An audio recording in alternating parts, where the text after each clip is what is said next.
Halo, assalamualaikum warahmatullahi wabarakatuh. Bertemu lagi dengan saya Mila Formosa. Pada kesempatan kali ini saya sedikit berbagi kisah atau berita atau cerita seputar TKI dan TKW di seluruh dunia. Berita viral hari ini, seorang pemilik toko Indo Ampul Fajar, yaitu tepatnya di Pudong, Taiwan.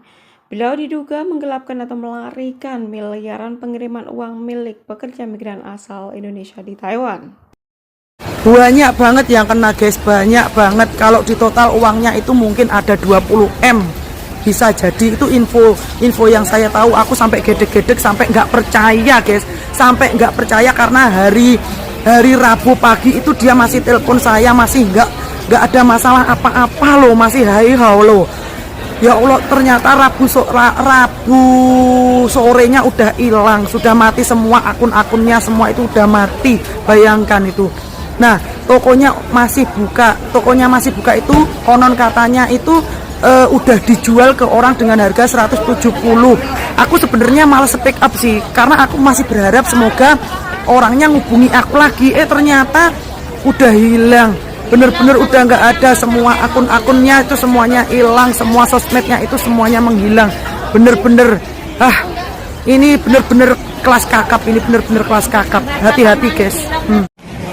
Ini Mbak yang jaga. Bukan yang jaga, ini saya punya. Yang punya sekarang. Ini kalau mau itu pergi ke polisi, Udah, biodata. Ya udah berarti udah. Ini dari hari apa ya? Aku transaksinya hari Senin malam sampai jam 12 lebih kurang aku masih di sini. Sama yang punya tempat, sama polisi semua. Oh. Setan alas ini orangnya kemana? Oh, jadi korban juga ya? Iya. Korbannya anak swasta kah? Korbannya itu banyak ya, ada yang swasta, ada yang toko Indo. Kenapa kok sampai kena banyak? Itu rata-rata toko Indo guys, toko Indo ya. Dan toko Indo kan pasti kita nggak menyangka namanya orang kena musibah itu apa yang menyangka tuh guys. Orang mau jatuh apa yang ngerti lah dia bakal jatuh, ya nggak sih? Nah kalau jatuh ya nggak bakalan dong dia mau jalan, karena yang ngomong kan seperti itu ya. Jadi intinya buat yang nggak kena, ini buat pelajaran pertama. Kedua, mbok yo jangan nyukurin lah, inilah goblok-goblokin lah, ini kalian kan belum tahu kisah yang sebenarnya. Itu pertama gitu. Terus juga ibaratnya kalian jatuh, kalian lagi terjatuh, terus disyukurin sama orang itu, perasaan kalian gimana? Ya enggak, itu belum waktunya aja. Kalau kita balikin doa orang yang tersakiti itu terkabul, terus ada sebagian yang nyalain, ya salah sendiri. Kenapa nggak pakai ini? Kenapa nggak pakai itu? Kenapa nggak pakai ini dan itu? Semua itu ada sebabnya guys. Setiap sesuatu itu pasti juga ada sebabnya. Kita juga sebagai korbannya juga nggak ngerti kalau mereka bakal tertipu seperti ini gitu loh. Yang mereka itu juga udah nggak speak up sebenarnya, masih berharap agar uang mereka itu kembali. Tapi yang namanya apes itu kembali ke rencana rencana Allah, benar ngomong seperti itu ya. Memang apesnya kita gitu loh ya. Kita nggak nyalain takdir, tapi memang itu masih kita waktunya diuji gitu loh ya guys ya. Jadi ya yang buat yang awam ya doain aja semoga masalah cepat kelar, semoga si pelaku cepat tertangkap. Nggak tahu nanti kalau udah ketangkep akan diapakan rame-rame sama anak-anak, kita kan juga nggak tahu ya kayak gitu. Soalnya gemes banget uang segitu banyaknya loh guys, dan korbannya itu nggak 1-2. Kenapa? Ada yang tanya gini, loh itu uang segitu banyaknya itu kerja berapa tahun? Uang segitu banyaknya itu duit haram kah atau gimana, duit halal kah? Kalian mana tahu itu loh guys ya. Kalian mana tahu kalau mereka kadang itu ngempet nggak ngirim beberapa tahun, ada yang 3 tahun selama kerja itu ditaruh di situ dengan iming-iming nanti dapat apa yang dapat bunga dan lain-lain gitu loh ya guys ya. Jadi ya saling mendoakan yang baik aja ya toh. Doa baik itu kembali baik, doa jelek nanti akan kembali ke kalian juga. Seperti itu guys, saling mensupport ke teman-temannya yang lain. Ojo kok malah enek wong kena musibah terus podo nyukurne, podo ngene, podo ngono. Aduh, angel. Aku turut apa ya yang ngaran iki kayak miris ngono loh.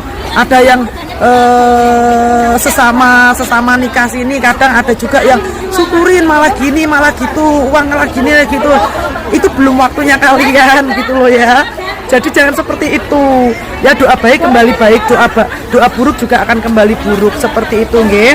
Oh, buat yang bertanya-tanya kenapa itu kok sampai bermiliar-miliar, sampai ya namanya bermiliar-miliar itu kalau dikumpulkan semua korban itu totalnya memang banyak banget guys, karena satu orang aja ada yang sampai 1M 2M kayak gitu ya. Itu uang dari mana? Yang uang gede-gede itu rata-rata itu yang punya toko di sini yang nikah sama orang sini. Tapi mbak-mbak juga, mbak-mbak PRT, mbak-mbak kaburen juga ada yang kena. Ya mungkin ada yang berapa ratus atau gimana, atau yang jual-jualan online itu biasa yo juga kena. Memang pinter sih mereka, dia itu apa namanya, dia ngerayunya ke orang-orang yang memang bener-bener membutuhkan untuk kirim uang banyak gitu loh ya. Ya jadi saling mendukung nggih, jangan saling menjatuhkan sesama orang negara sendiri kayak gitu. Buat Mbak pertanyaannya udah tak jawab nih Mbak ya, makasih. Maaf C, kayaknya bukan pengiriman uang doang, dia nawarin nanam saham juga sih. Dulu aku pernah diajak sama temen. Kalau setauku loh ya, tapi kalau aku sih nggak ikut jadi aku nggak ngerti ya. Kalau setauku memang ada ya nanam saham. Aku pernah ditawarinya itu peminjaman uang, dia mau pinjam uang terus ngasih bunga tinggi, dia itu orangnya itu, tapi aku nggak suka pinjaman itu, aku nggak suka. Nah kenapa aku kok upload masalah peminjaman itu pakai pakai bank resmi ya. Kalau yang peminjaman yang kemarin itu pakai bank resmi. Kalau peminjaman rentenir itu aku nggak percaya dan takut lah guys. Yang seperti itu tuh aku nggak ngerti juga. Nah terus ada juga dia itu ikut arisan gitu loh guys. Dia juga bawa kabur uang arisan juga gitu loh. Jadi selain pengiriman uang, tanam saham, ada juga arisan dan banyak lah itu, banyak banget itu. Nah, jadi kasus ini sekarang lagi viral ya guys di kalangan BMI di Taiwan khususnya. Karena beliau adalah seorang WNI ya, atau warga negara Indonesia yang menikah dengan orang Taiwan, dan dimana beliau itu membuka sebuah toko Indonesia, tepatnya itu di Banqiao.